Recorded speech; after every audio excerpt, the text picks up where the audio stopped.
Hello दोस्तों, स्वागत है आप सभी का आपके अपने YouTube channel ready for exam just में।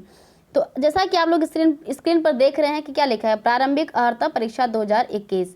तो यूपीएससी के द्वारा जो परीक्षा आयोजित की जाने वाली है अक्टूबर महीने में, वो है पेट की परीक्षा। और इससे पहले पेट की परीक्षा केवल एक ही बार हुई है 2021 में। तो 2021 में 24 अगस्त को पेपर हुआ था, प्रथम पाली और द्वितीय पाली में। तो आज की क्लास में हम देखेंगे कि प्रथम पाली में कौन कौन से प्रश्न पूछे गए थे। वीडियो लंबी ना हो इसके लिए हम जो दूसरी पाली में यानी कि सेकंड शिफ्ट में जो प्रश्न पूछे गए हैं उसके लिए हम दूसरी क्लास लेके आएंगे। तो आज की जो क्लास है वो संबंधित है प्रीवियस ईयर क्वेश्चंस के, जो कि पूछा गया था पेट के एग्जाम में। तो इन्हीं प्रश्नों के आधार पर हम अपनी आगे की तैयारी भी जारी रखेंगे कि किस लेवल का प्रश्न पूछा जा रहा है, स्टैटिक के कितने प्रश्न हैं और करंट अफेयर के कौन कौन से प्रश्न पूछे जा रहे हैं। तो चलिए अपनी क्लास को हम शुरू करते हैं। इसमें पूछा गया है पहला प्रश्न कि भारत में शासन करने वाले दिए गए शासकों का कालक्रमानुसार सही क्रम क्या है।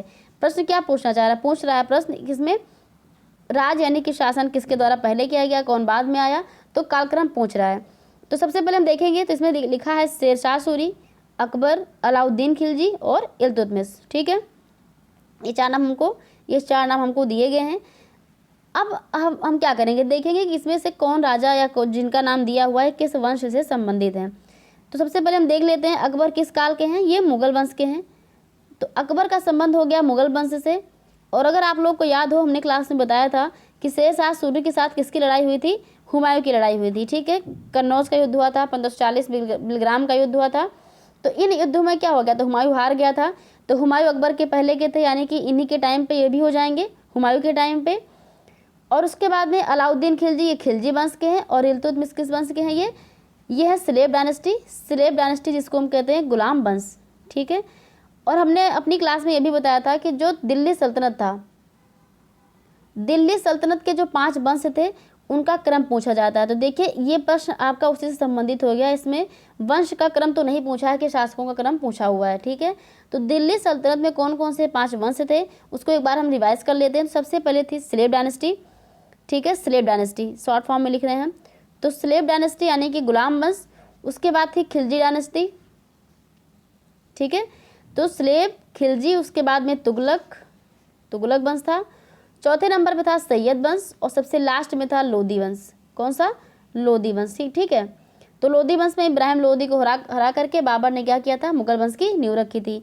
तो अगर इसका हम ट्रिक बनाए, देखिए ट्रिक आप लोग अगर ढूंढेंगे तो ट्रिक तो बहुत जगह मिल जाएंगी, लेकिन ट्रिक बहुत ज़्यादा याद नहीं होती है। तो आप लोग खुद से ट्रिक बनाइए, है ना। अगर हम पढ़ रहे हैं तो ऐसे हम देख सकते हैं कि अगर स्लेव डायनेस्टी है, खिलजी है, तुगलक है और क्या है, ये स्लेव हो गया, एसएल हो गया स्लेव, खिलजी हो गया ये। ठीक है, स्लेव, खिलजी, उसके बाद में तुगलक, फिर सैयद और फिर लोधी।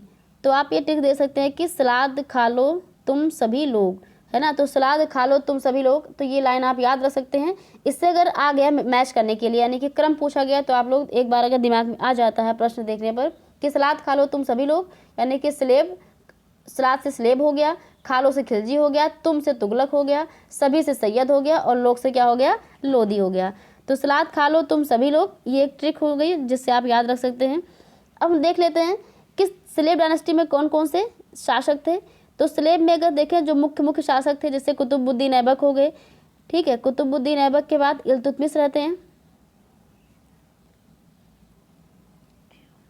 ठीक है, इल्तुतमिश, और उसके बाद में फिरोज शाह, उसके बाद में रजिया सुल्तान, पहली मुस्लिम शासिका रजिया सुल्तान, और उसके बाद में बाकी इनके भाई लोग जो भी आते हैं। ठीक है, तो ये मुख्य हैं जो संबंधित हैं किससे, स्लेव डायनेस्टी से। खिलजी वंश में 2 जो मुख्य हैं, खिलजी वंश में हम देख लेते हैं कौन है, फिरोज खिलजी हैं और अलाउद्दीन खिलजी हैं।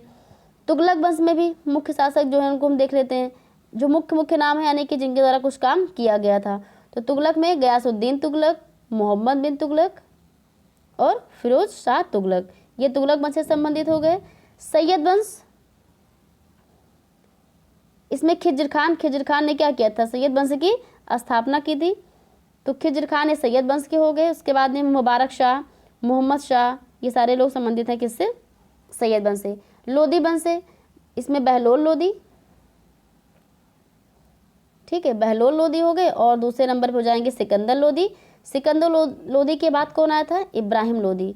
तो इब्राहिम लोधी से ही पानीपत का प्रथम युद्ध हुआ था 1526 ईस्वी में, जिसमें बाबर इनको हरा करके मुगल वंश की स्थापना करते हैं। ठीक है, तो अभी हमने देखा कि इल्तुतमिश संबंधित है किससे, ये संबंधित है किससे, स्लेव डायनेस्टी से।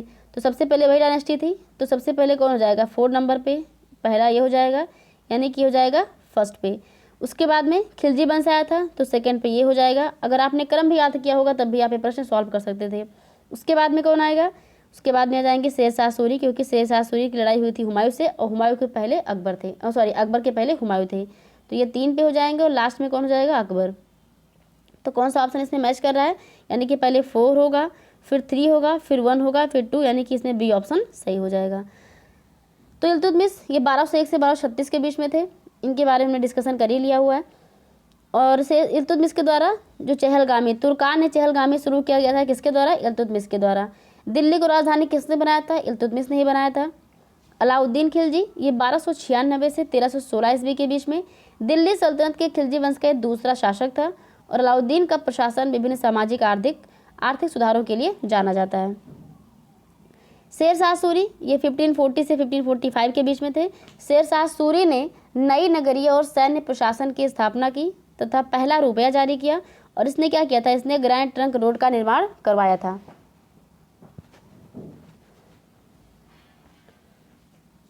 अकबर है ये 1556 से 1605 ईस्वी में।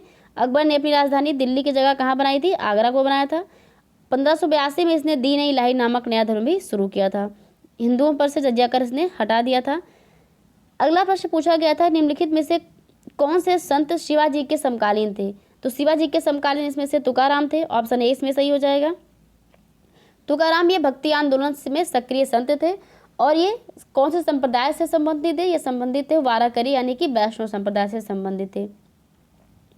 संत तुकाराम के द्वारा महाराष्ट्र धर्म का प्रचार किया गया था, और जिसके सिद्धांत भक्ति आंदोलन से प्रभावित थे। इन्होंने जाति तथा वर्ण व्यवस्था का क्या किया था, घोर विरोध किया हुआ था। अगला प्रश्न, बंगाल के प्रथम गवर्नर जनरल कौन थे। तो बंगाल के प्रथम गवर्नर जनरल थे लॉर्ड वॉरेन हेस्टिंग्स थे। तो Lord Warren Hastings regulating act 1773 के तहत बंगाल का प्रथम गवर्नर जनरल बनाया गया था। तो किस एक्ट के तहत इनको पहला गवर्नर जनरल बनाया गया था, ये रेगुलेटिंग एक्ट था 1773 का। इसी के कार्यकाल में रेगुलेटिंग एक्ट के तहत वर्ष 1774 में कलकत्ता में क्या किया गया था, उच्चतम न्यायालय की स्थापना की गई थी। ठीक है, अगर प्रश्न ये पूछ रहा है कि कलकत्ता उच्चतम न्यायालय की स्थापना कब की गई थी, 1774 में की गई थी। किसके कार्यकाल में की गई थी, तो वॉरेन हेस्टिंग्स के कार्यकाल में की गई थी। वॉरेन हेस्टिंग्स के कार्यकाल में प्रथम मराठा युद्ध हुआ था, और दूसरा आंग्ल मैसूर युद्ध भी हुआ था। हमने ये जो है अपनी क्लास में बात की हुई दूसरे आंग्ल मैसूर युद्ध के बारे में, और सारे जो संधियां हुई थी उनके बारे में। 1781 ईस्वी में मुस्लिम शिक्षा सुधार के लिए कलकत्ता में प्रथम मदरसा की स्थापना भी की गई थी इसी के काल में। और इसी के काल में 1784 में विलियम जोन्स के द्वारा एशियाटिक सोसाइटी ऑफ बंगाल की स्थापना की गई थी। तो एशियाटिक सोसाइटी ऑफ बंगाल की स्थापना किसके द्वारा की गई, ये प्रश्न पीसीएस से पूछा गया था। यह किया गया विलियम जोन्स के द्वारा 1784 ईस्वी में। अगर प्रश्न पूछे कि किस पर महाभियोग चलाया गया था, तो ये वही बंदा था वॉरेन हेस्टिंग्स, इसी के ऊपर महाभियोग चलाया गया था। चरक संहिता संबंधित है, तो ये जो किताब है किससे संबंधित है, चिकित्सा से संबंधित, इसमें ऑप्शन बी सही हो जाएगा।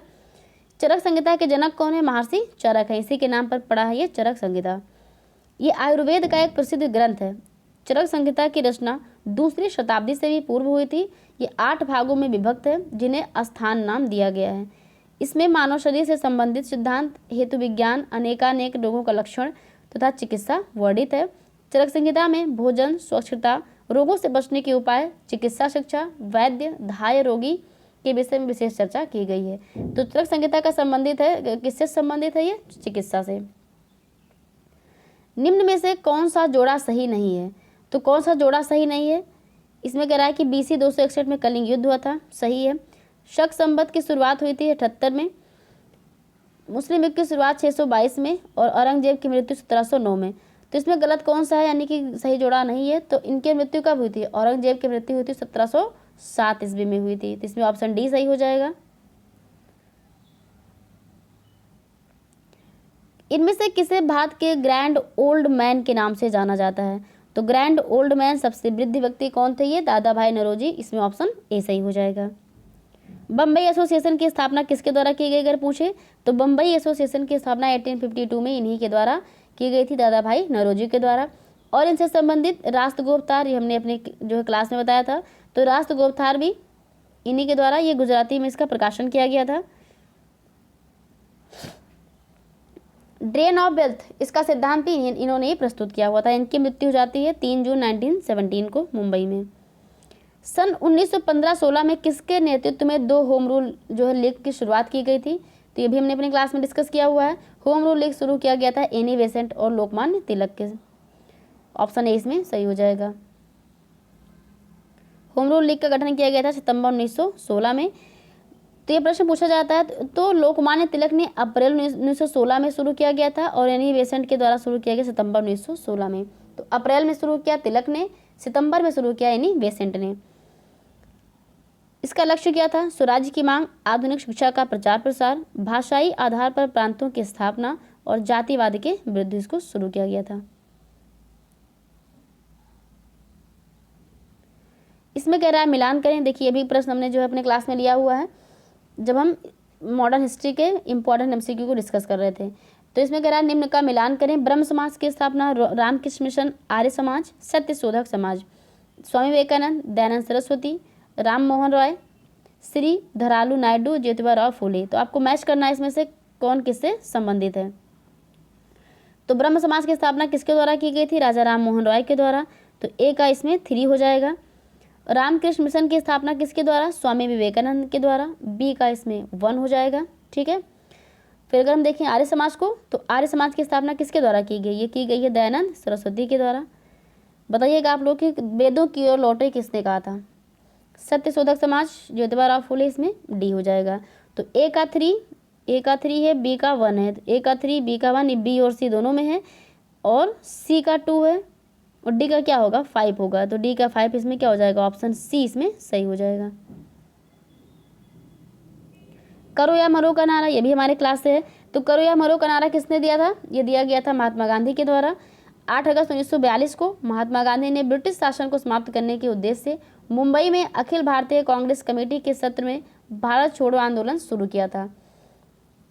कांग्रेस कमेटी के सत्र में गांधी जी ने ग्वालियर टैंक मैदान में अपने भाषण में करो या मरो का आह्वान किया था, और 9 अगस्त 1942 की सुबह ऑपरेशन जीरो आवर के तहत कांग्रेस के सभी बड़े नेताओं को गिरफ्तार कर लिया गया था। तो एक्सप्लेनेशन भी ध्यान से सुनिएगा, इससे प्रश्न जो है मिल सकता है आपको। जब सुभाष चंद्र बोस ने भारतीय राष्ट्रीय कांग्रेस के अध्यक्ष पद से इस्तीफा दिया, तो इस पद का प्रस्ताव किसके द्वारा दिया गया था? ये इसमें ऑप्शन सी सही हो जाएगा, डॉक्टर राजेंद्र प्रसाद के द्वारा।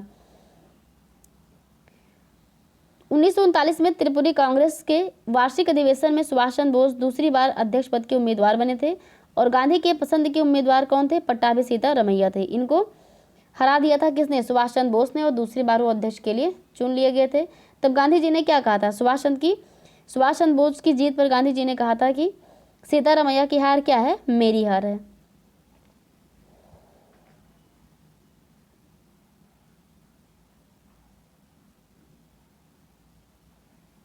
अगला प्रश्न कह रहा कि सलालपन बिजली परियोजना किस नदी पर स्थित है? तो सलालपन बिजली परियोजना चिनाब नदी पर स्थित है। ऑप्शन सी सही हो जाएगा। सलाल परियोजना कहाँ पे? जम्मू कश्मीर में है, चिनाब नदी पे स्थित है। ये भारत की पहली पन बिजली परियोजना थी। तो ये भी प्रश्न बन सकता है कि भारत की पहली पन बिजली परियोजना कौन सी है? तो यही है ये सलाल पन बिजली परियोजना, जो कि चिनाब नदी पर स्थित है। वसंत विषु क्या होता है? तो वसंत विषु की अगर हम बात करें तो ये 21 मार्च को होता है। इसमें ऑप्शन ए सही हो जाएगा। वसंत विषु का मतलब क्या होता है? 21 मार्च को क्या होता है? हमने बात की थी कर्क रेखा, मकर रेखा और विषुवत रेखा की। तो 21 जून को सूर्य कर्क रेखा पर लंबवत चमकता है, और 21 मार्च को जो सूर्य होता है वो भूमध्य रेखा पर लंबवत चमकता है। तो जब सूर्य क्या होगा? भूमध्य रेखा पर लंबवत चमकेगा, तो दिन और रात क्या होंगे? ये बराबर होते हैं। तो दिन और रात की अवधि समान होती है। ऋतु के परिवर्तन में क्या होता है? 4 विशेष प्रकार की स्थितियां बनती हैं। उसको बोलते हैं शीत अयनांत, ग्रीष्म अयनांत, बसंत अयनांत और बसंत विषु और शरद विषु कहा जाता है। तो 21 मार्च को क्या होता है? बसंत विषु कब होता है? 21 मार्च को। इसमें ऑप्शन ए सही हो जाएगा। राजस्थान में खेतड़ी परियोजना किसके उत्पादन के लिए प्रसिद्ध है? तो राजस्थान में जो खेतड़ी परियोजना वो संबंधित है तांबा से। इसमें ऑप्शन सी सही हो जाएगा। ये कहाँ पे स्थित है? ये झुंझुनू जिले में राजस्थान में स्थित है। और कहाँ कहाँ पे यानी कि तांबे का उत्पादन इंडिया में और कहाँ कहाँ पे होता है, तो मलासखंड, मोसाबानी, गनी और रांगपो ये क्षेत्र हैं जहाँ पे तांबे का उत्पादन किया जाता है। काजीरंगा राष्ट्रीय उद्यान कहाँ पे है, तो ये असम में है। ऑप्शन बी इसमें सही हो जाएगा। तो जो रंगा राष्ट्रीय उद्यान है ये असम में स्थित है। ब्रह्मपुत्र घाटी के मैदान में एकमात्र सबसे बड़ा अविभाजित और प्रतिनिधि क्षेत्र है ये। 1974 में इसको राष्ट्रीय उद्यान घोषित किया गया था और 2007 में इसको टाइगर रिजर्व भी घोषित किया गया है। 1985 में यूनेस्को विश्व धरोहर स्थल भी घोषित किया गया है इसको। और विश्व में सर्वाधिक एक सींग वाले गैंडे कहाँ पाए जाते हैं, काजीरंगा उद्यान में ही पाए जाते हैं। कहाँ पे, पूरे विश्व में। अगला प्रश्न, टाइगर रिजर्व्स के ऊपर और ये जो ज्योग्राफी संबंधित कुछ तथ्य हैं इनके लिए हम दूसरी क्लास यानी अलग से क्लास लेके आएंगे। आज तो हम केवल क्या कर रहे हैं, देख रहे हैं कि कौन कौन से प्रश्न पूछे गए हैं पेट के एग्जाम में 2021 में जो किया गया था हुआ था। तो निम्नलिखित में से कौन सी हिमालय नदी तंत्र की नदियाँ हैं, कावेरी, गंगा, गोदावरी, ब्रह्मपुत्र। तो हिमालय नदी तंत्र की नदियाँ पूछ रहा है।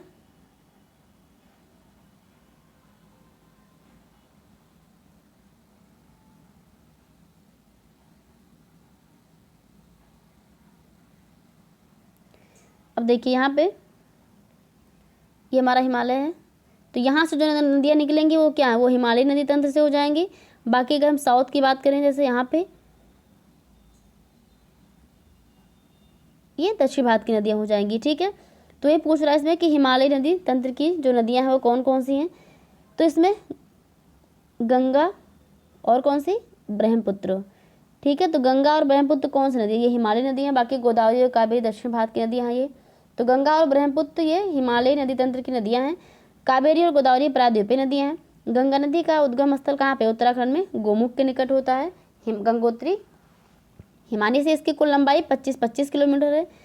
गंगा नदी उत्तर प्रदेश के कुल 28 जिलों से होकर के गुजरती है। ये बिजनौर जिले से प्रवेश करके बलिया जिले से बाहर निकलती है। यानी यूपी की अगर हम बात करें तो बिजनौर से गंगा एंट्री मारती है और एग्जिट कहाँ पे होती है, ये बलिया जिले से।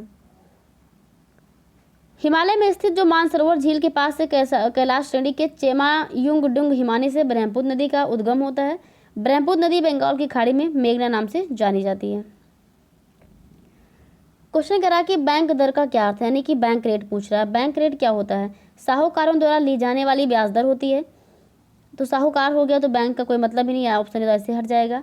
अनुसूचित बैंकों द्वारा लिए जाने वाली ब्याज दर होती है।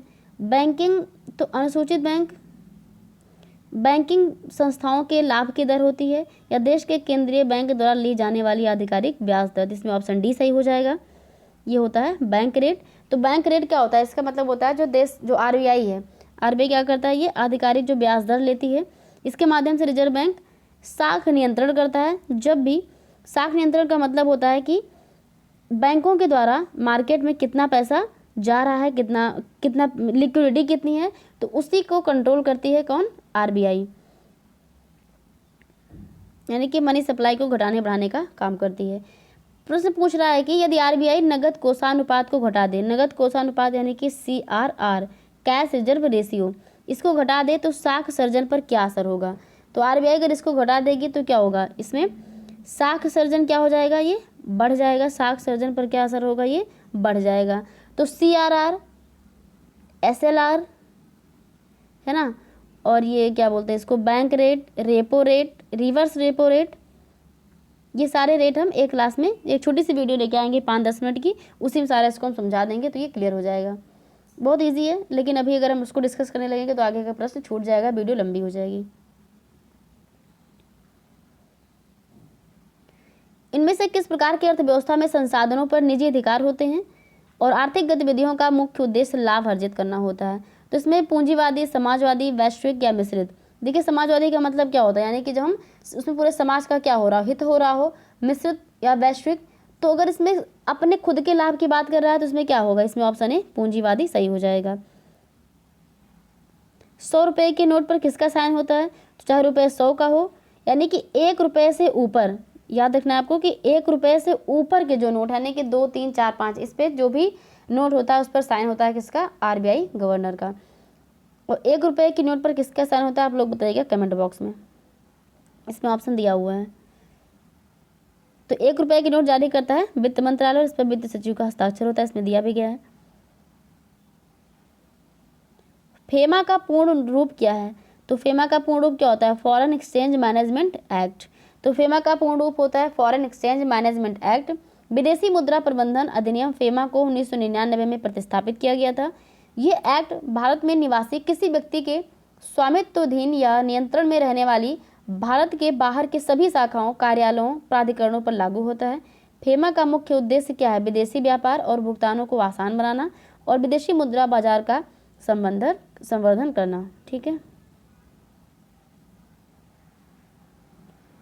भारत के संविधान में जन स्वास्थ्य एवं स्वच्छता किसमें शामिल है? तो ये राज्य सूची में है, समवर्ती सूची में है या फिर संघ सूची में है? तो ये आपको बताना है। तो जन स्वास्थ्य एवं स्वच्छता किसमें है? ये राज्य सूची का विषय है। 3 प्रकार की सूचियां होती हैं, समवर्ती, संघ सूची और राज्य सूची। राज्य सूची पे कानून कौन बनाएगा? राज्य बनाएगा। समवर्ती सूची में राज्य और केंद्र दोनों बनाएगा। संघ सूची में केंद्र सरकार। समवर्ती सूची में अगर किसी विषय पर केंद्र सरकार और राज्य सरकार दोनों कानून बनाएगी तो उसमें मान्य किसका होगा? उसमें मान्य केंद्र सरकार का होगा, यानी कि संघ सूची। तो इसमें ऑप्शन है राज्य सूची सही हो जाएगा। जन स्वास्थ्य एवं स्वच्छता किससे शामिल है? वो ऑप्शन है राज्य सूची में। तो संघ सूची, राज्य सूची, समवर्ती सूची में कुछ जो महत्वपूर्ण चीज है उसको दिया गया है इसमें। तो संघ सूची में बीमा हो, शेयर बाजार हो, रक्षा, रेलवे, बंदरगाह, परमाणु ऊर्जा, जनगणना, आयकर और निगम कर, ये सारे विषय जो संबंधित है संघ सूची से हैं। पुलिस, रेलवे पुलिस दिल्ली की पुलिस को छोड़ करके, दिल्ली की पुलिस किसके अधीन है? वो वहाँ पे केंद्र के अधीन चलती है।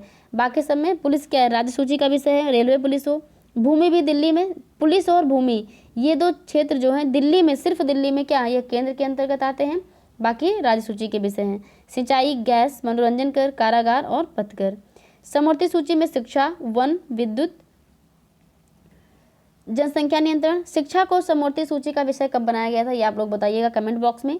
दंड विधि, विवाह व विवाह विच्छेद और कारखाने। ऐसा नहीं कि जो प्रश्न हम पूछ रहे हैं कमेंट बॉक्स में बताने के लिए वो इंपॉर्टेंट नहीं है, उससे भी प्रश्न आपके परीक्षाओं में बन सकते हैं। भारत में पंचायती राज व्यवस्था इसके अंतर्गत रखी गई है। तो पंचायती राज व्यवस्था किस में आती है? आर्टिकल 40 में है ये। और हमने बताया था कि 36 से 51 में क्या है? आर्टिकल 36 से 51 में क्या है? 36 से 51 में डीपीएसपी है। डीपीएसपी यानी कि directive principle of state policy है ना। और ये क्या? ये राज्य के नीति निर्देशक तत्व हैं। तो इसमें ऑप्शन सी सही हो जाएगा, राज्य के नीति निर्देशक तत्व। तो संविधान के राज्य के नीति निर्देशक तत्व में अनुच्छेद 40 के तहत ग्राम पंचायतों के गठन की बात की गई है और इसके तहत राज्य ग्राम पंचायतों का संगठन करने के लिए कदम उठाएगा और उनको ऐसी शक्तियां और प्राधिकार प्रदान करेगा जो उनके स्वायत्त शासन के इकाइयों के रूप में कार्य करने योग्य बनाने के लिए आवश्यक हो। 1992 में संविधान का 73वां संविधान संशोधन और 74वां संविधान संशोधन करके भाग 9 और भाग 9 का के तहत ग्राम पंचायतों नगर पालिकाओं के गठन का प्रावधान किया गया है। ये हमने क्लास में देखा हुआ था। शिक्षा का अधिकार एक मौलिक अधिकार है। तो शिक्षा का अधिकार मौलिक अधिकार ये कब किस में संबंधित है? ये आर्टिकल 21 के ए से संबंधित है। कौन से संविधान संशोधन के तहत? जहाँ पे ये कैपिटल ए लिखा होता है इसका मतलब होता है अमेंडमेंट के थ्रू उसको जोड़ा गया है, संशोधन के थ्रू उसको जोड़ा गया है। तो कौन सा संशोधन था? 86वां संविधान संशोधन 2002 के तहत इसको जोड़ा गया था। अगला प्रश्न कह रहा है निम्न में से किसके संविधान सभा में उद्देश्य प्रस्ताव रखा? तो किसने संविधान सभा में उद्देश्य प्रस्ताव रखा? तो ये रखा गया जवाहरलाल नेहरू के द्वारा। इसमें ऑप्शन ए सही हो जाएगा। इसको स्वीकार किया गया था 22 जनवरी 1947 को। भारतीय संविधान के किस अनुच्छेद में अल्पसंख्यकों के हित निहित हैं? तो मौलिक अधिकार। तो मौलिक अधिकार की सीरीज हम चला रहे हैं जिसमें अभी हमने 19, 20 अभी जो है 22 से हमको उसको शुरू करना है, सॉरी 23 से, ठीक है। बाकी हमने इसमें कर लिया हुआ है। तो अनुच्छेद में कह रहा कि अल्पसंख्यकों के हित निहित है किसमें? आर्टिकल 29 में। इसमें ऑप्शन सी सही हो जाएगा। 21 किसकी बात करता है? प्राण एवं दैहिक स्वतंत्रता की बात करता है। और 24 बात करता है कारखानों में बालकों के नियोजन का प्रतिषेध किया गया है। ठोस चालक में धारा वाहक होते हैं। देखिए ये क्वेश्चन है प्रीवियस ईयर का, हमने जो सीरीज चलाई विज्ञान की उसमें आपको मिलेगा ये। तो ठोस चालक में धारा प्रवाह किसके द्वारा होता है? ये मुक्त इलेक्ट्रॉन के द्वारा होता है, यानी कि जैसे इलेक्ट्रॉन मूव करते हैं धारा का प्रवाह शुरू हो जाता है। प्रकाश वर्ष किसके मापन की इकाई है? ये भी प्रीवियस ईयर क्वेश्चन है जो यूपीडब्ल्यूएससी के द्वारा इसके पेड के एग्जाम के अलावा जो पेपर हुए हैं उसमें पूछा गया था। और हमने जो रिवीजन किया हुआ ये प्रश्न, काफ़ी सारे प्रश्न आपको रिवीजन वाले इसमें मिल रहे होंगे। तो आप लोग अगर किसी ने अगर वो क्लास नहीं देखी है तो विज्ञान का तीनों पार्ट हमने रिवाइज करवाया हुआ है जो प्रीवियस ईयर क्वेश्चंस हैं। तो सारे प्रश्न विज्ञान के जीएस के मैक्सिमम प्रश्न आपको मिल रहे हैं पीवाईक्यू से ही, तो आप लोग जरूर देखिए क्लास, उसका फ़ायदा आपको जरूर मिलेगा पेपर में। प्रकाश वर्ष किसके मापन की इकाई है? तो ये एक वर्ष में निर्वात में प्रकाश द्वारा चली गई दूरी का।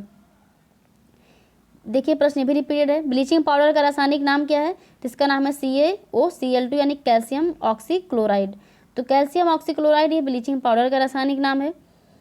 Plaster of Paris calcium sulphate CaSO4। Plaster of Paris का नाम क्या है? Calcium sulphate. अभी हमने जब रसायन विज्ञान का रिवीजन करवाया था हमने इसमें बताया था कि इससे संबंधित प्रश्न पूछे जाते हैं, पूछा भी गया था और ये फिर से पेट में पूछा गया है। बेकिंग सोडा सोडियम बाइकार्बोनेट, ये खाने वाला होता है।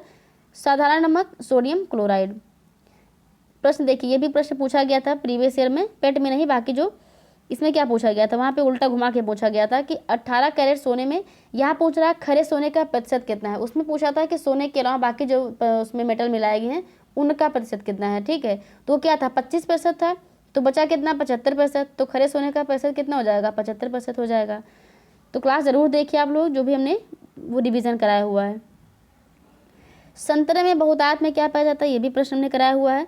तो इसमें विटामिन सी, जितने भी खट्टे फल हैं विटामिन सी से संबंधित होते हैं। और विटामिन सी का रासायनिक नाम क्या होता है? इसका नाम होता है एस्कॉर्बिक एसिड। विटामिन सी का रासायनिक नाम है, केमिकल नेम इसका है ascorbic acid. Vitamin A retinol, vitamin B thiamine, vitamin C ascorbic और विटामिन डी है कैल्सीफेरॉल। अब ये कुछ मैथ के महत्वपूर्ण प्रश्न हैं, इनको हम देख लेते हैं, पूछा हुआ है। तो इसमें अंडर रूट लगा हुआ है, ठीक है। रूट यहाँ पे हम एक्स मान ले रहे हैं। 196 इक्वल टू पूछ रहा है कि 72/56, इसको सॉल्व करना है आपको। तो इसको सॉल्व करने के लिए आप क्या करेंगे, इसके दो तरीके हैं, है ना। आप वैसे भी ये क्वेश्चन तो छोटा ही है, इसको आप सिंपल तरीके से सॉल्व कर सकते हैं। जिस क्वेश्चन में जो क्वेश्चन बड़े तरीके से लगाया गया होगा, जिसमें ट्रिक क्या सकता होगी, उसको हम जरूर बता देंगे। तो बाकी ये प्रश्न तो क्या है, ये ईजी ही है। इसका आप क्या करेंगे, स्क्वायर कर देंगे, बोथ साइड स्क्वायर। तो यहाँ पे रूट हट जाएगा, तो जाएगा x अपॉन, या फिर आप ऐसे करिए ना, ये सीधा यहाँ पे जो लिखा गया यहाँ पे x/196 लिखा है, स्क्वायर तो आपको याद ही होगा। तो 196 किसका स्क्वायर रूट है ये? तो ये 14 का है। तो यहाँ पे रूट x हो जाएगा ऊपर और नीचे क्या बचेगा 14 बचेगा, इक्वल टू ये 72/56। तो 14 1 जा 14, 14 4 जा 14 चौको 56 हो गया। ये कितना आ गया यहाँ पे 18 हो गया। तो दोनों तरफ जब स्क्वायर कर देंगे तो क्या हो जाएगा, x की वैल्यू क्या हो जाएगी 18 का स्क्वायर करेंगे 324 हो जाएगा। इसमें 324 आंसर हो जाएगा। अगला प्रश्न, ये फार्मूला बेस है।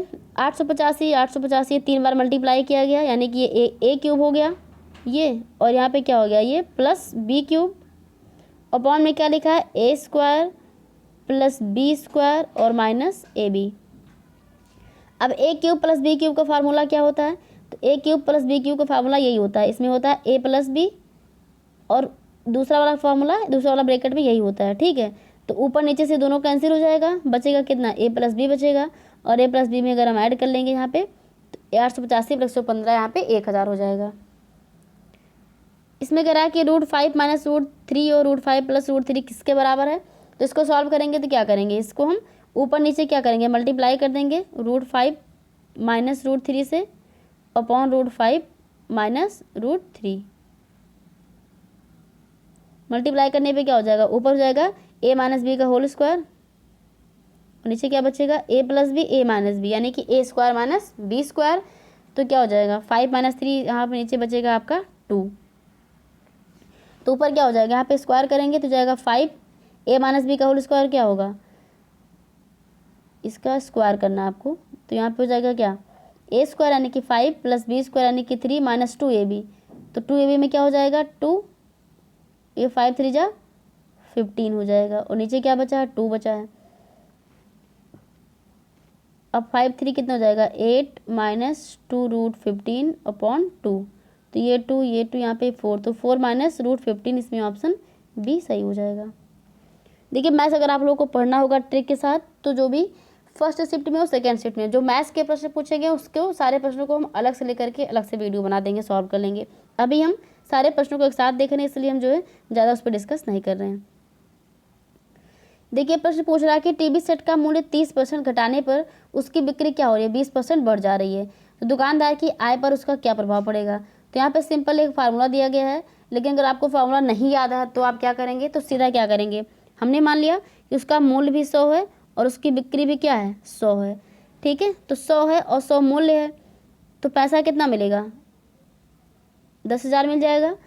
अब कह रहा है कि टीवी का मूल्य 30% घट गया, तो 100 था तो 30% घट के कितना हो जाएगा, 70 हो जाएगा। भाई 100 था, 30% घट गया, तो 100 का 70% 30% क्या हो जाएगा, 30 माइनस करेंगे 70 आ जाएगा। फिर बिक्री क्या हो रही है, 20% बढ़ जा रही है, बिक्री 20% बढ़ जा रही है, तो ये 120 हो जाएगी। अब उसको कितना रुपये मिलेगा, 70 रुपये में एक है तो 120 बेच रहा है, तो इसको कितना हो जाएगा, ये 8400 हो जाएगा। कितना हो जाएगा, 8400। पहले कितना था, 10,000 था, अब कितना है, 8400। यानी कि उसको 1600 रुपये का क्या हो रहा है, नुकसान हो रहा है, 1600 का नुकसान हो रहा है। कितने में, 10,000 में,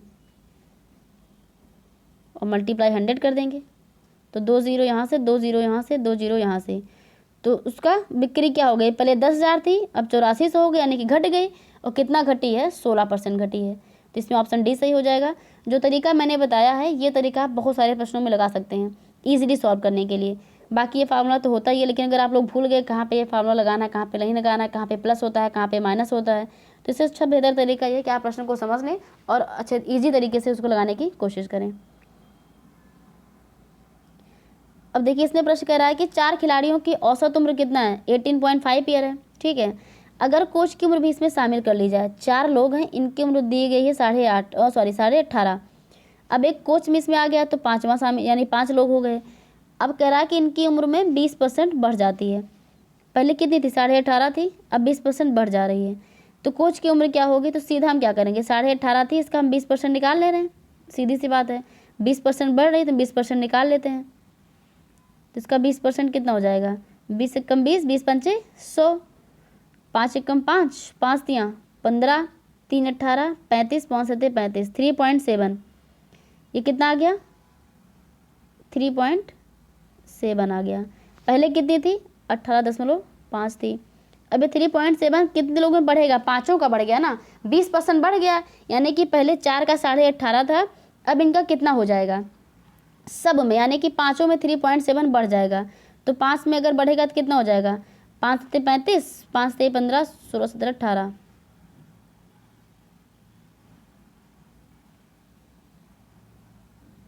है ना, ये 5 लोग का हो गया, वैसा 18 हो गया इसमें।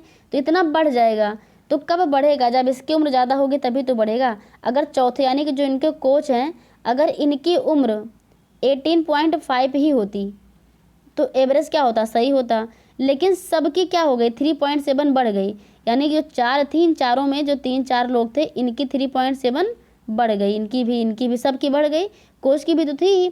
तो यानी कि इनकी उम्र कितनी होगी, ज़्यादा होगी, तभी तो सब में बटी हुई है। तो 18.5 थी और 18.5 पाँचों में बढ़ गई, तो इसको हम ऐड कर लेंगे। तो 18.5 और 18.5 तो कितना हो जाएगा, 37 हो जाएगा। इसमें ऑप्शन डी सही हो जाएगा।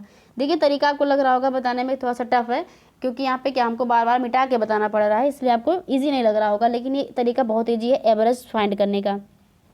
बजाय इसके कि आप बड़े बड़े मल्टीप्लाई करें या कोई फार्मूला लगाएं, तो ईजिली हमने बताया कि 4 लोगों की कितनी थी, 18.5 थी, 5वां आया तो 20% बढ़ गई। बस सिंपल सा क्वेश्चन इतना ही है। ठीक है, यहाँ पे परसेंटेज में दे दिया गया है, तो 20% अगर इसका हम निकालेंगे तो 3.7 आएगा। ठीक है, अब ये जो 4 लोगों का एवरेज दिया गया 18.5, ये चारों का अलग अलग करके है ना, तो कुल कह रहा है इनकी उम्र कितनी होगी, तो यानी कि 3.7 सब में बढ़ेगा, तो पाँचों में बढ़ेगा तो 18.7 बढ़ जाएगा। तो पाँचवें के भी 18.5 बढ़ेगा, तो 18.5 होता है यहाँ पे ये वाला। बाई चांस 2 डिजिट यहाँ पे सेम आ गई है, इसलिए कन्फ्यूजन हो सकता है। तो 18.5 अगर कोच का भी होता तो कोई फ़र्क ना पड़ता, लेकिन इतना बढ़ गया है तो ये इन्हीं के साथ, तो इन्हीं की उम्र तो ऐड होगी इसमें, तो कितना हो जाएगा, 37। इसमें ऑप्शन डी सही हो जाएगा। अब हिंदी का प्रश्न है, एकल का विलोम शब्द क्या है, तो एकल का विलोम क्या होगा, बहुल हो जाएगा, अपर्याप्त का पर्याप्त हो जाएगा, अनुपयुक्त का उपयुक्त और दुकेले का अकेला हो जाएगा। दर्प का पर्यायवाची कौन सा है, तो दर्प का पर्यायवाची अहंकार है। पर्यायवाची का मतलब होता है सेम मीनिंग। अहंकार, गर्व, घमंड ये दर्प का हो गया। अपमान में तिरस्कार, अनादर, अवज्ञा। दुख का हो गया व्यथा, पीड़ा, क्लेश। और प्रतिष्ठा का हो गया स्वाभिमान, गौरव और सम्मान। मन को हरने वाला कौन होता है? मनोहर होता है। ऑप्शन बी सही हो जाएगा। गागर में सागर भरना, इसका मतलब होता है थोड़े में बहुत कहना। ऑप्शन बी सही हो जाएगा। शुद्ध वर्तनी बताना है, महत्वाकांक्षा, जिसमें ऑप्शन सी सही हो जाएगा। देखिए इंग्लिश के जो प्रश्न है ना, इसमें जो ये दिया गया है पैसेज वाला, ये हम नहीं पढ़ेंगे, आप लोग देख लीजिएगा। जिसके पास पेपर नहीं होगा कमेंट कीजिएगा, हम टेलीग्राम पे इसको डाल देंगे। टेलीग्राम चैनल ज्वाइन कीजिएगा, वहाँ से आप पेपर को आसानी से ले सकते हैं, ठीक है। बाकी जो ग्रामर वाला पोर्शन उसको हम देख लेते हैं। Give synonyms for the following, यानी फेमस। तो फेमस का मतलब क्या होता है? प्रसिद्ध होना, पॉपुलर होना। इसमें ऑप्शन सी सही हो जाएगा। अवेफुल का मतलब होता है अनप्लीजेंट। एंटोनिम यानी कि विलोम पूछ रहा है, तो ट्रांसपेरेंट मानी कि जो दिखता हो, और ट्रांसपेरेंट का क्या हो जाएगा? यानी कि जो ना दिखे, ओपैक हो जाएगा। इसमें ऑप्शन सी सही हो जाएगा। कह रहा है कि इसमें रीजनिंग का प्रश्न आ गया कि जिस तरह से ये संबंधित हैं पक्षी विज्ञानी पक्षी से, तो जिस तरह से पक्षी विज्ञानी क्या करता है? पक्षी का अध्ययन करता है। तो निर्विज्ञानी क्या करेगा? यह मानव का अध्ययन करता है। इसमें ऑप्शन सी सही हो जाएगा। उस शब्द का चयन कीजिए जो समूह के बाकी शब्दों से मेल नहीं खाता हो, यानी कि तीनों की मीनिंग सेम है। सेम इन द सेंस कि तीनों किसी न किसी बेसिस पर सेम है, और चौथा नहीं है। तो देखें दही, मक्खन और पनीर, ये तीनों दूध से बनने वाले प्रोडक्ट हैं, लेकिन तेल इसमें अलग है। इसमें ऑप्शन सी सही हो जाएगा।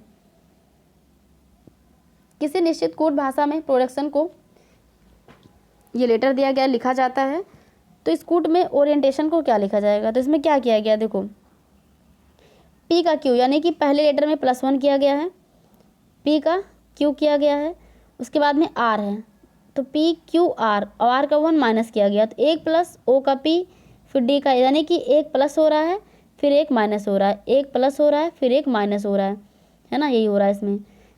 तो ओ का क्या होगा? प्लस होगा तो पी हो जाएगा, आर का माइनस होगा तो क्यू हो जाएगा, आई का पी क्यू आई, आई के बाद क्या आता है? जे आता है, तो पी क्यू जे हो जाएगा। तो इसमें ये ऑप्शन कट गया और ये ऑप्शन कट गया, बचा ये वाला। तो पी क्यू, ई के बाद, ई के पहले क्या आता है? डी आता है, एन के बाद क्या आता है? एम एन ओ आता है ना, डी ओ। उसके बाद में टी के पहले क्या आता है? एस, एस आता है, इसमें एस सही हो जाएगा। इसमें ऑप्शन ए सही हो जाएगा, यहाँ पे यू लिखा है।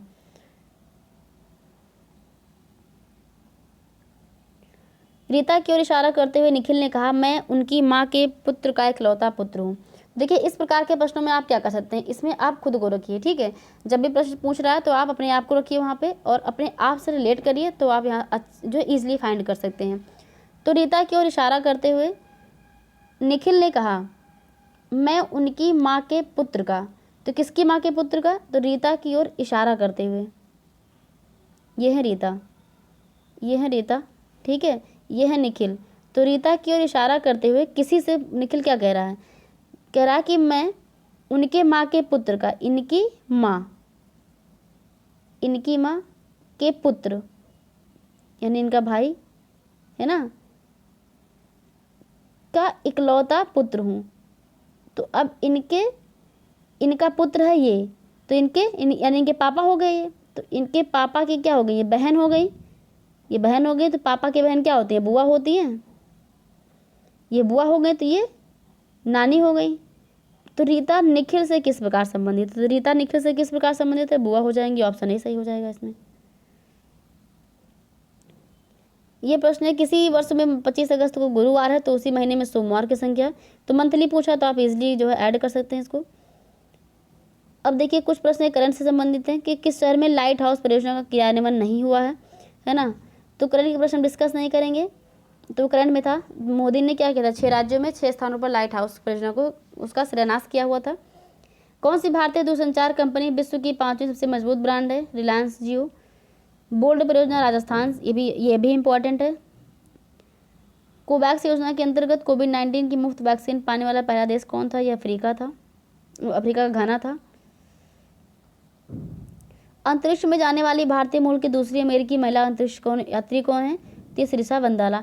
प्रश्नों को हम इसलिए पढ़े दे रहे हैं कि देखें कि हाँ किस प्रकार किया। जब पेपर हुआ था अगस्त में, तो ये किस महीने का करंट था, कितने महीने करंट पूछा जा रहा है, आप इसे एनालिसिस कर सकते हैं, ठीक है। उस भारतीय पहलवान का नाम क्या है जिस पर हाल ही में डोपिंग के लिए 2 साल का प्रतिबंध लगाया गया था? सुमित मलिक। तो आप देखिए, आप खुद ही प्रश्न को देखिएगा, फिर देखिएगा कि अगर अगस्त में पेपर हुआ 24 अगस्त को, कितने महीने करंट में पूछा गया है। रिसेंट का 1-2 महीने का ज़्यादा पूछा जा रहा है, तो आप 2 महीने का करंट ज़्यादा रिवाइज करिए। उस हिसाब से आप इसको रिवीजन कर सकते हैं, ठीक है। तुम करंट इसके जो करंट का प्रश्न है उसको हम स्किप कर दे रहे हैं। ये कितने भारतीय राज्य नेपाल से सीमा साझा करते हैं, तो नेपाल से सीधा 5, इसमें ऑप्शन ए सही हो जाएगा।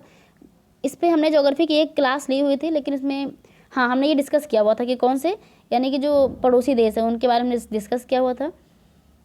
निम्न में से कोस्टा रिका राजधानी कौन सी है, तो कोस्टा रिका राजधानी किसकी है, ये सान जोस की राजधानी है। तो राजधानी जो करंट में है आप उसकी राजधानी याद कर लीजिए। केंद्र शासित प्रदेश लक्षद्वीप आधिकारिक भाषा क्या है, मलयालम है।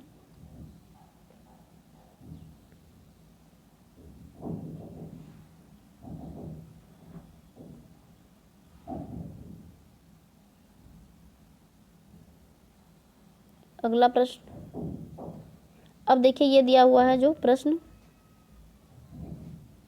हिंदी दिवस कब मनाते हैं, तो हिंदी दिवस 14 सितंबर को, इसमें ऑप्शन ए सही हो जाएगा। भारत में संविधान के अनुसार जो लोकसभा के सदस्यों की संख्या कितनी होती है, तो 550 होती है, इसमें ऑप्शन सी सही हो जाएगा। कितनी है पूछ रहा है ना, अधिकतम संख्या कितनी है, तो ये सी। इसमें अगर ये पूछे अभी कितनी है, अभी वर्तमान मतलब मैक्सिमम पूछ रहा है, इसमें 552 होगा, मैक्सिमम 552 हो सकता है, ठीक है। और 550 इसमें क्या है, वर्तमान में थी इसलिए दिया गया था। हिंदी दिवस 14 सितंबर को मनाते हैं हम। सार्क सदस्य का जो सार्क है उसका मेंबर नहीं है कौन सा देश, तो इसमें म्यांमार नहीं है। सार्क की स्थापना हुई थी 8 दिसंबर 1985 को। इसमें कौन कौन से देश शामिल हैं, इसमें केवल कुल 8 देश हैं। भारत है, नेपाल है, भूटान है, पाकिस्तान, बांग्लादेश, श्रीलंका, अफगानिस्तान, मालदीव, म्यांमार सार्क का सदस्य नहीं है। सार्क का मुख्यालय कहाँ है, काठमांडू नेपाल में है। तो हेडक्वार्टर कहाँ पे, नेपाल में है, काठमांडू में। 8 देश हैं, म्यांमार इसमें शामिल नहीं है। किस स्थान पर अजंता एलोरा की गुफाएं हैं, तो ये औरंगाबाद में है, इसमें ऑप्शन सी सही हो जाएगा। अजंता में 29 गुफाएं हैं, जिसमें 4 चैत्य हैं और शेष बिहार हैं। चैत्य क्या होता है, बिहार क्या होता है, तो बिहार और चैत्य, चैत्य जहाँ पे पूजा स्थल होता है और बिहार में रेस्ट किया जाता है।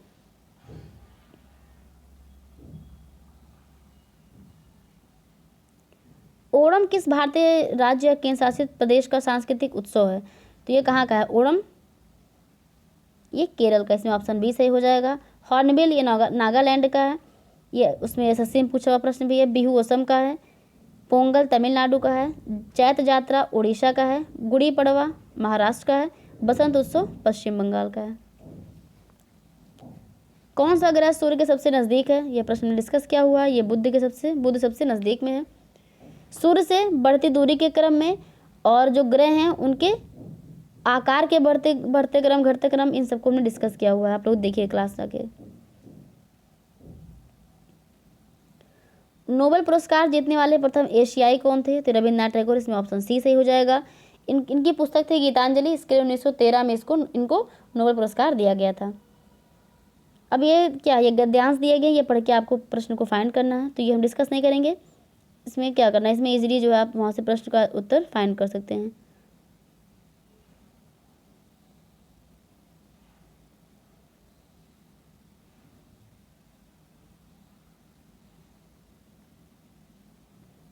अब देखिए प्रश्न पूछा गया है इसमें, ये प्रश्न पूछा जाएगा, महत्वपूर्ण प्रश्न है। इसमें पूछा है कितने छात्रों ने भूगोल की अपेक्षा इतिहास में ज़्यादा अंक अर्जित किए हैं, तो ये आपको ग्राफ देख के बताना है, ठीक है। देखिए ग्राफ वाले प्रश्न हम सोच रहे हैं कि इसके लिए अलग से क्लास लेके समझा दें वहाँ पे। इसमें ग्राफ देख के बताना, प्रश्न ईजी ही है, ऐसा नहीं है, आपको सिंपली ग्राफ देख के बता देना है कि भूगोल की, इसमें भूगोल और इतिहास, ठीक है, ये रेशियो दिया गया है। इसमें 0.65 है, यानी कि 100 में 65% हो जाएगा। तो 65% अगर किसके हैं, भूगोल के हैं, तो इतिहास से कितने हो जाएंगे, 35 हो जाएंगे। तो इस आधार पर आप फाइंड कर सकते हैं इनको।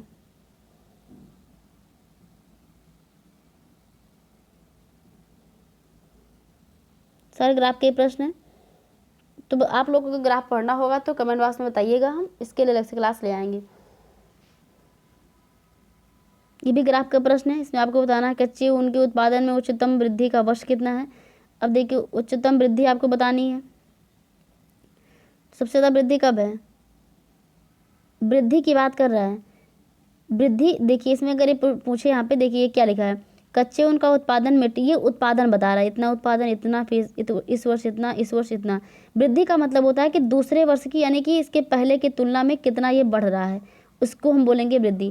तो प्रश्न इसके इजी होते हैं, बस मुश्किल है प्रश्न को समझना। इसका सोल्यूशन तो इजी होता है, ठीक है, आप इसको लगा सकते हैं इजी तरीके से, लेकिन प्रश्न में पूछ क्या रहा है आपको ये समझ में आना चाहिए। तो कच्चे उनके उत्पादन में उच्चतम वृद्धि का वर्ष पूछ रहा है। तो वैसे अगर आप नॉर्मली देखेंगे तो यहाँ पे क्या 17-18 लगा देंगे, ऑप्शन ए तो लगाएंगे, है ना। लेकिन आपको यहाँ पे वृद्धि पूछ रहा है, अधिक उत्पादन नहीं पूछ रहा है। तो वृद्धि कब हुई है, तो यहाँ पे तो कमी हुई है, 56 से 51 हो गया। यहाँ पे 2 की वृद्धि है, यहाँ पे कितने की वृद्धि है, तो यहाँ पे 12 की वृद्धि हो गई है। यहाँ पे कितने की वृद्धि, यहाँ पे 11 की वृद्धि है, बाकी तो फिर है ही नहीं।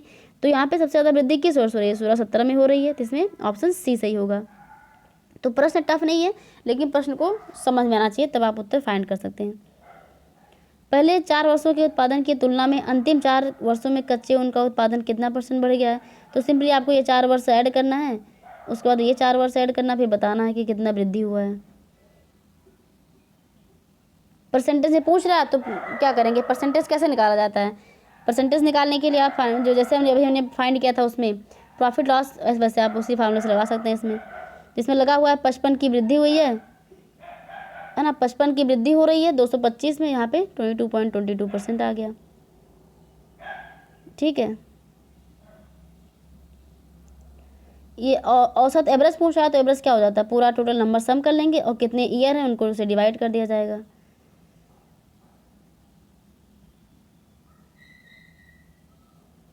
ये भी है ना।